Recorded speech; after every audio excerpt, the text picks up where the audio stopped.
Let's start wrapping up the conversation. I want to end with really two questions we can roll into. First, was there anything missing from this conversation? And then let's ask the question, what does the future hold for us regarding crisis management, reputation management? So I think it was a very thorough discussion. I enjoyed that.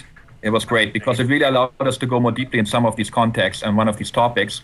I'll add one thing that we didn't talk a lot about, but I think is important, is that there's a people dimension here as well. So at the end of the day, these decisions are made by people. And so the ability for them to think about these issues and then to have the kind of right values and alignment is really important. And something that companies really can do is that emphasize those dimensions, the kind of cultural side, but they also need to have processes that help them. Things to identify risks and how to make decisions. And that's something that I spent quite a bit of time discussing in the last third of the book, particularly for people that are operating in a process-driven environment. That's kind of a useful thing to think about. And then what the future holds, well, my sense is that of the drivers that are increasing reputational risk, none of them shows any sign of abating. Even more media coverage, even higher expectations, even more complex global business relationships and global business environments, and even more globally integrated supply chains. So what I'm seeing here is that what we have right now, I think we have a phase where the capability and the risk are really misaligned. That's not the first time we've seen this. We've seen this with quality. We've seen it with customer focus.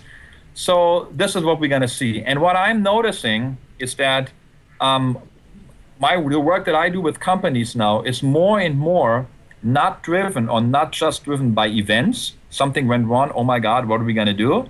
But it's more and more driven by, we realize that our reputational risk has improved. How do we proactively think about setting up a capability? That's pretty new.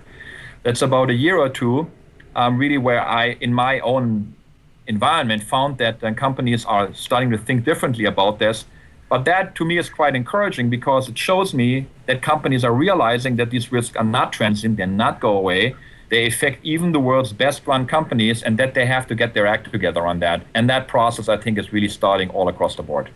And do you see, particularly with reputation and today's all the internet and the web that we have and our social networks and the global economic communities, that really a wrong story could bankrupt?